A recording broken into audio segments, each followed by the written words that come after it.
So there are some more progressives to talk about. We have Miss Florence Kelly, who is an activist in Illinois. She campaigned very hard against child labor, and some of the first child labor laws ever passed in this country were passed in the state of Illinois in order to make it safe for children.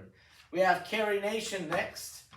Carrie Nation was a little old lady with a hatchet in one hand and a Bible in the other. She's about 5 foot tall, and she would go into speakeasies or bars at the time, and she would tell people, you know, Jesus loves you, you need to stop drinking, and then she would proceed to smash up the entire bar, breaking all the liquor and scaring the crap out of everybody. Dr. Harvey Wiley. This one might end up on your LEAP test, folks. Dr. Harvey Wiley was a scientist, and what he ended up doing was he heard about the jungle, he read the jungle, and he wanted to see just how tainted America's food was in reality. So Dr. Harvey Wiley, he went to the grocery store and he bought about 20 different items right off the shelf, and he took them back to his laboratory and he examined them, and he found that there was stuff in there that definitely should not be in any food that we eat. Things like sawdust was in the sausage, along with borax, which is a dishwashing liquid, basically, to kill the smell.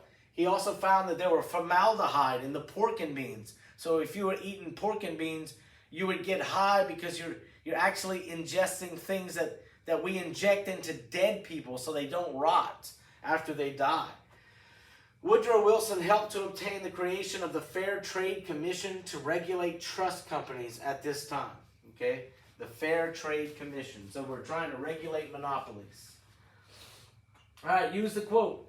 Which progressive development reflects the view of Woodrow Wilson expressed in this quotation? Without the watchful, resolute interference of the federal government, there could be no fair play between individuals and such powerful institutions as the trust. Freedom today is something more than to be let alone. This is President Wilson. So what is he talking about? He's talking about the creation of the Fair Trade Commission. We're going to make sure that trade is fair amongst all corporations. All right, the next one, we've got the Pure Food and Drug Act. Okay, the goal of the Pure Food and Drug Act was to, and I didn't get into this. Let me go ahead and get into this. See, with Dr. Harvey Wiley, with the Pure Food and Drug Act, it sounds like it wants to purify the food and drugs, but it's actually not true. What he said, what Congress said was, if you're going to put cocaine in the Coca-Cola, fine, no problem. Put it on the label and let people decide for themselves. If you're going to put formaldehyde in the pork and beans, fine, go ahead.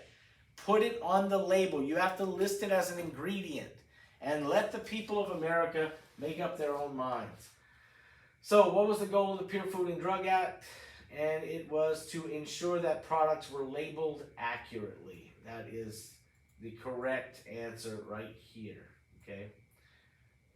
All right.